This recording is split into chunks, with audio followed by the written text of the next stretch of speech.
Hello traders, wih, udah kayak banyak aja subscribernya Dep.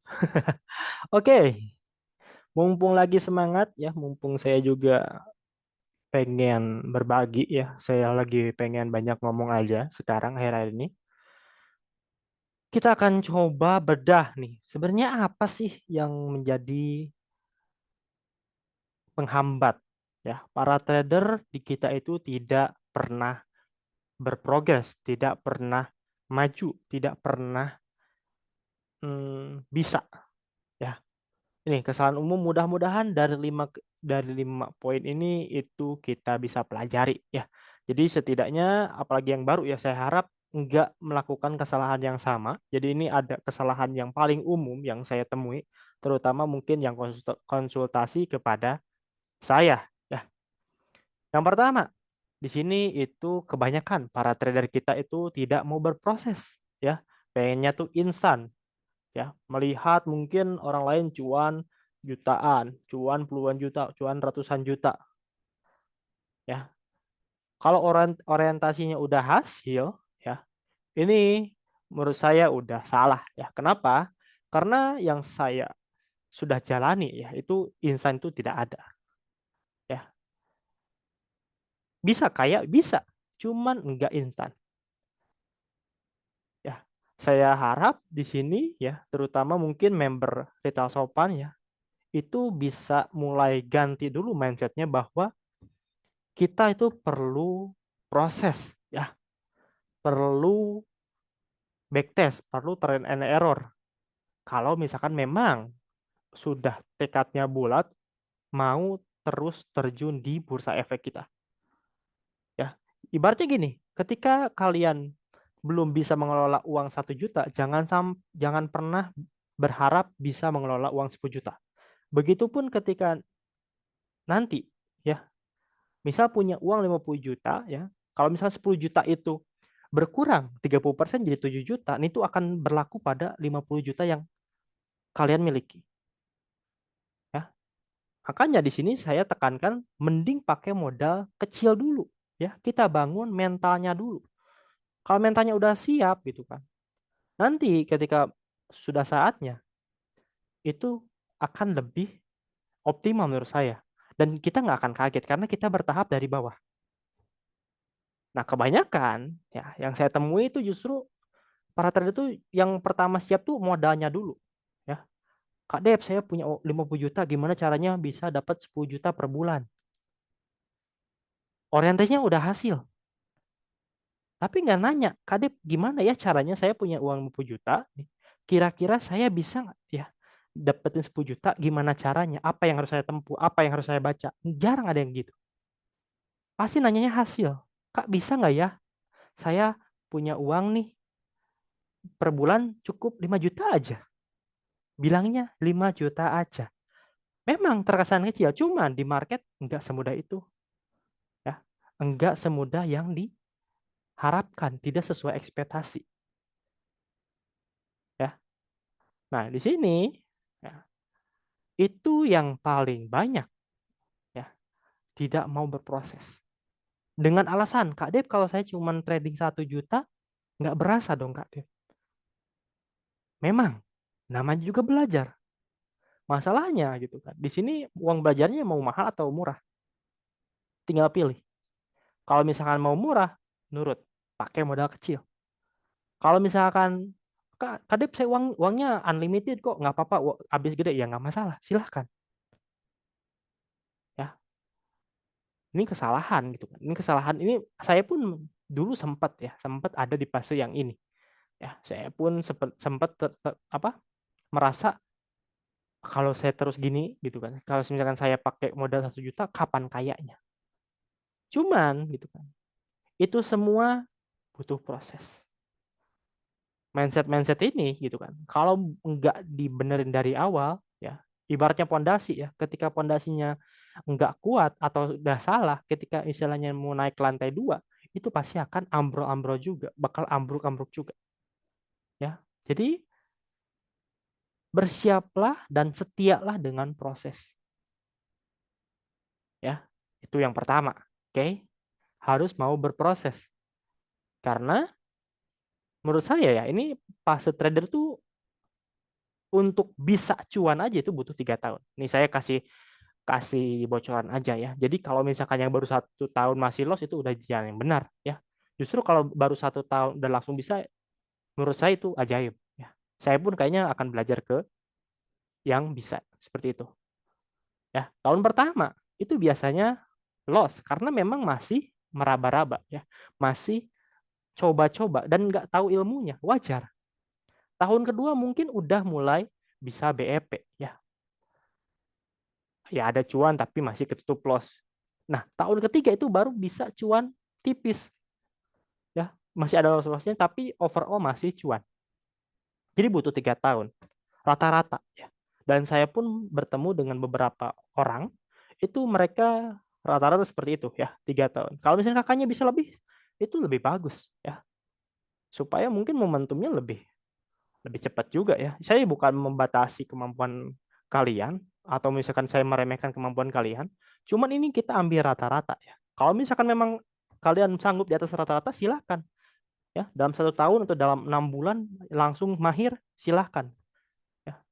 Mungkin dengan belajar dari pengalaman-pengalaman orang lain itu menurut saya lebih bijak karena kalian nggak mengalami tapi udah tahu solusinya.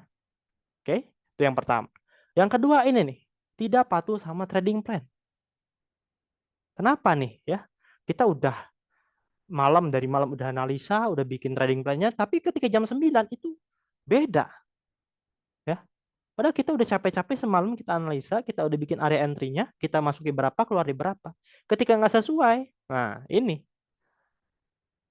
trader tuh biasanya goyah ya. Misalnya awalnya mau scalping nih, gara-gara dibawa turun, ya, berharap bisa, oh ya udahlah saya day trade aja. Orang broksumnya masih bagus. Coba day trade, masih belum naik juga. Ah nggak apa-apa, saya yakin kok ini masih naik. Coba di swing. Akhirnya momentumnya banyak yang hilang. Kalau misalkan memang udah nggak sesuai, keluar aja. Terlepas dia naik atau turun. Ya, belajar disiplin, belajar tegas. Jangan sampai nih ya, kita habis beberapa tahun gitu kan, hanya gara-gara enggak patuh sama trading plan. Ya, sayang, waktu terus berlanjut. Ya, usahakan kalau udah ada trading plan, nggak usah tanya dulu saya gitu kan.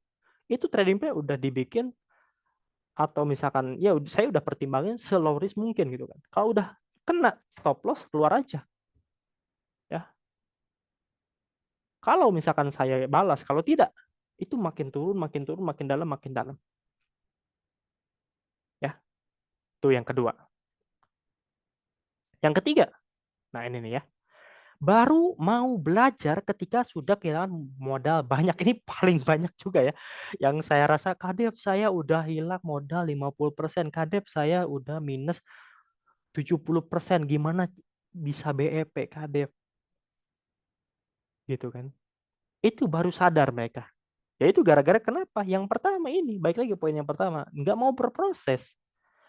Merasa punya uang, merasa punya apa namanya likuiditas tinggi, makanya kalau pakai modal kecil tuh kayak sepele gitu kan, nggak kerasa.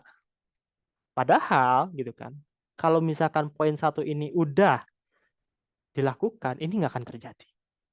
Ya, modal kalian masih tetap banyak dan mudah-mudahan ketika ini udah dilakuin gitu kan, momentumnya udah ada nih. Ya, kita modalnya punya, kemampuannya udah pas. Ya, kemampuannya udah disiapkan. Punya modal, ada momentum. Ya, pasti bakal dapet cuan gede. Kalau udah hilang seperti ini, makin berat ya. Mentalnya udah down, orientasinya apa? Balikin modal, balik lagi. Rata-rata orang tuh orientasinya hasil. Pengen bisa balikin modal. Minimal ke BEP. Misalkan dari 100 juta hilang 50. Nah, dari 50 itu gimana caranya bisa 100 lagi? Nah, itu udah salah ya. Tetap rata-rata orientasinya itu ke hasil. Itu yang salah, itu harus dihubung. Mindsetnya jangan seperti itu. Percaya pada saya itu nggak akan terjadi dan nggak akan pernah kecapai. Mau sampai kapanpun kalau misalnya kalian orientasinya ke hasil akhir, itu nggak akan pernah capai. Malah makin dalam, malah makin hilang modal. Ya, saya nggak menyalahkan kalian baru mau belajar ketika modal udah hilang. Ya mungkin baru sadar gitu kan. Selama ini kemana aja? Nah, saya bukan mau promosi kelas, saya nggak butuh. Maksudnya saya bukan nggak butuh, maksudnya kalau kalian mau ikut kelas saya silakan, nggak pun nggak masalah. Cuman saya ini ngasih tahu aja supaya kalian cepat-cepat sadar. Ya, sebenarnya nggak harus mesti ikut kelas saya ya. Ada buku banyak, mau di YouTube banyak ya, atau di grup-grup orang pasti ada juga. Ya. Apalagi sekarang marketnya lagi sepi, ini apa namanya, kesempatan untuk upgrade skill. Ya, mau sampai kapan pun kalau kalian nggak belajar ya, kalau nggak latihan, menurut saya nothing ya, nggak akan dapat apa-apa. Silahkan. Saya pun merasakan gitu kan manfaatnya ketika saya baca buku gitu kan. Ketika saya bertemu banyak orang, ketika saya dulu sempat ikut kelas juga saya. Ya, kalau misalkan cocok ambil, kalau enggak ya nanti modifikasi aja. Karena menurut saya ya, kalau menurut saya itu kesempatan dan kemampuan itu salah satu yang berkesinambungan ya. Kesempatan itu selalu ada, dan dia akan datang kepada yang mampu gitu kan. Ini kesempatan udah ada nih, momentum udah ada, tapi gara-gara kita nggak bisa, akhirnya kita kehilangan momentum itu. Nah, masalahnya kita hanya bisa mempersiapkan dan menunggu momentum itu datang. Ya, silahkan pikirkan dari sekarang. Nah, yang keempat, nah ini nih, ini juga sama ya. Banyak orang yang menyepelekan profit kecil. Baru naik 2 tik nggak mau di TP. Baru naik 3 tik nggak mau TP. Patokannya minimal 5 tik atau 5% baru keluar. Kalau terjadi gitu kan, kadang-kadang gitu kan, udah terjadi nih 5% di depan mata. Harapannya tetap dirinya gimana? Greedy. Ah, kayaknya bisa nih. 2 tik lagi aja. Padahal di depan udah 5% gitu kan. Nggak di TP, nggak diambil cuannya. Nunggu 2 tik lagi supaya pas. Misalkan, aduh ini cuma 150.000. Ah, kayaknya bisa nih jadi 200.000 atau 250. Di market nggak semudah itu. Maksudnya nggak sesuai ekspektasi kita. Kalau menurut market maker atau menurut bandar udah selesai ya selesai. Terlepas dia nggak mau tahu retail baru masuk, retail belum take profit. Kalau udah di TP ya keluar aja mereka. Dan menurut saya gulung profit ini gitu kan, kalau dikumpulin banyak juga, percaya.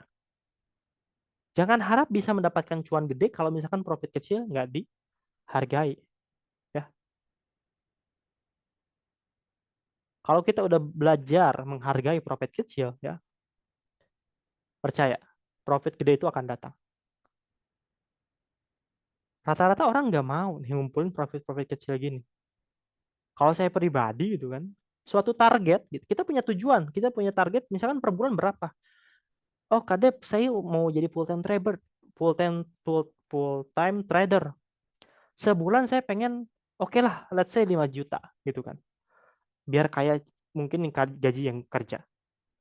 5 juta itu kalau pengen kecape gitu kan, saya bagi 20 hari kerja pulsa aja. Ya, nggak usah sekali trade langsung dapat 5 juta. Supaya apa? Supaya realistis. Kitanya nggak beban. Kita punya target tapi realistis. Ya, atau mungkin kadang saya pengen 10 juta, ya udah bagi 20 aja. Jadi per harinya kita harus dapat berapa. Kalau udah kecapai, udah tutup laptop, tutup, kita keluar. Apalagi targetnya udah kecapai. Ya. Karena menurut saya langkah kecil itu lebih realistis daripada satu kali langkah besar. Dan itu biasanya gitu kan, mudah tercapai itu dengan langkah-langkah kecil ya, dengan cuan-cuan kecil dikumpulin-kumpulin ya akhirnya kecapai. Ini yang saya lakukan. Nah, yang terakhir mungkin ya, ini itu bingung eksekusi ya. Ini saya entah kenapa para trader itu udah cuan bingung ya, udah loss makin bingung ya. Ketika masuk nih, kebanyakan itu justru beli dulu baru analisa. Ini kesalahan yang paling banyak banget ya. Ada yang rame masuk, udah masuk bingung. Ini saya mending AVG down, mending keluar atau seperti apa? Nah, selama pertimbangan itu sahamnya makin turun, loss-nya makin dalam. Ya. Jadi usahakan kalau untuk trading tuh usahakan wait and see-nya banyakin wait and see gitu kan. Nah, pada saat kita wait and see itu kita tentukan gitu kan. Kita coba analisa nih. Kira-kira nih gitu kan. Saya mau masuk lot saja berapa, ya, masuk di mana, AVG down di mana, keluar di mana. Jadi nggak bingung ketika eksekusi itu kita nggak usah ada pertimbangan lagi. Ingat, kita itu adu strategi, adu ketangkasan, adu kecepatan dengan trader lain. Satu Indonesia loh. Kalau kita telat, ya udah, kita bagian yang dikarungin bandar. Silahkan. Pilihan ada di tangan kalian, kesuksesan ada di tangan kalian, dan diri kalian yang menentukan. Oke? Okay? Mungkin kalau dari saya pesannya cuma satu ya. Ini lakukan sekarang atau tidak pernah dilakukan sama sekali. Anjay, gaya ya. Oke, okay. Mungkin segitu dulu ya penjelasan dari saya. Mudah-mudahan banyak manfaat yang bisa diambil. Kalau misalnya memang video ini bermanfaat, boleh di-share ya ke teman kalian yang sekiranya butuh ya. Mungkin butuh eh, nasihat ya atau mungkin cacian ya biar sadar ya. Oke, baik, segitu aja dari saya. Adios.